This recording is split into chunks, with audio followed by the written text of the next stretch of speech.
c'est Sandra, votre consultante en immigration. J'espère que vous allez bien.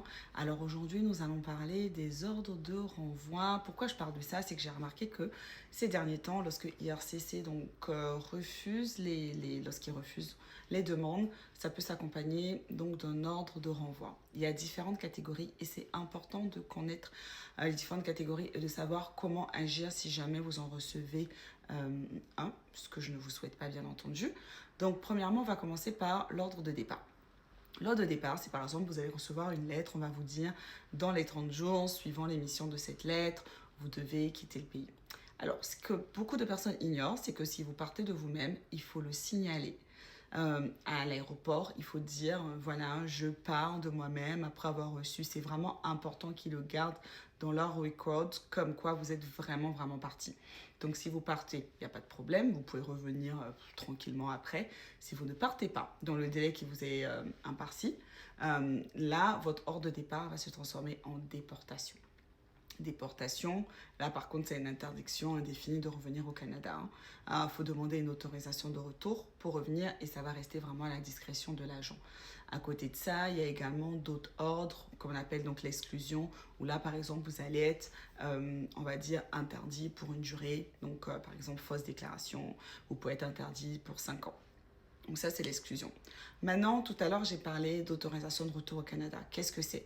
L'autorisation de retour au Canada, c'est lorsque, par exemple, après votre exclusion, si vous étiez banni du Canada pour 5 ans, par exemple, fausse déclaration, donc vous avez envie de revenir et là, du coup, vous faites votre autorisation de retour au Canada.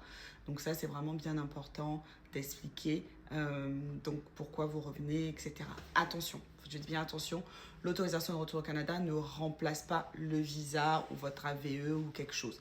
C'est-à-dire que si vous avez besoin d'un visa, vous faites votre autorisation de retour au Canada qui sera accompagnée du coup du visa. Donc là, c'est super important.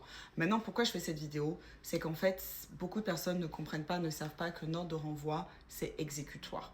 C'est-à-dire que quand vous recevez, soit il y a une date, donc c'est exécutoire à la date, soit c'est exécutoire au moment où vous recevez la lettre. C'est super important. Il y aura des mesures de suspension de la mesure exécutoire seulement si vous faites une action judiciaire. Donc là, par exemple, vous faites un recours, je ne sais pas, que ce soit à la section d'appel d'immigration, révision judiciaire, etc.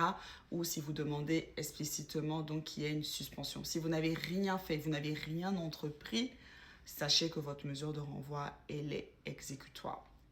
Et c'est important parce que si vous ne respectez pas tout ça et que demain, vous voulez revenir, vous risquez d'être bloqué. Alors que j'ai des gens qui ont respecté, qui sont partis et qui ont pu revenir après sans problème. Donc voilà, le but de la vidéo aujourd'hui, c'est pas de vous faire peur, mais c'est clairement de vous dire attention, si vous recevez une mesure de renvoi, déjà comprendre ce que c'est comme mesure de renvoi, comment agir. Si vraiment vous devez quitter le pays, partez. Voilà, quitte à revenir après en faisant une procédure en bonne et due forme, demandez votre autorisation de retour, mais après du coup pouvoir revenir sans problème. Donc voilà vraiment sur les points sur lesquels je voulais insister aujourd'hui.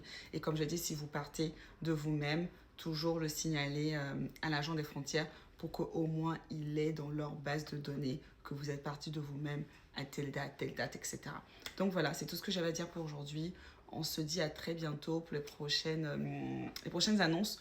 On attend avec impatience les annonces sur les projets. Vous savez, chaque année, ils nous annoncent les projets d'immigration 2025, 2026, qu'est-ce que ça sera? Est-ce qu'ils vont réduire? Est-ce qu'ils vont pas réduire? On a quand même nos petites idées, mais vous me connaissez, moi, je ne me fonde jamais sur les prédictions, ce qu'on entend. J'attends que ça soit écrit noir sur blanc sur le site de canada.ca. Et là, du coup, je viens vous en parler. Voilà, donc je vous dis à très bientôt. Passez une bonne journée.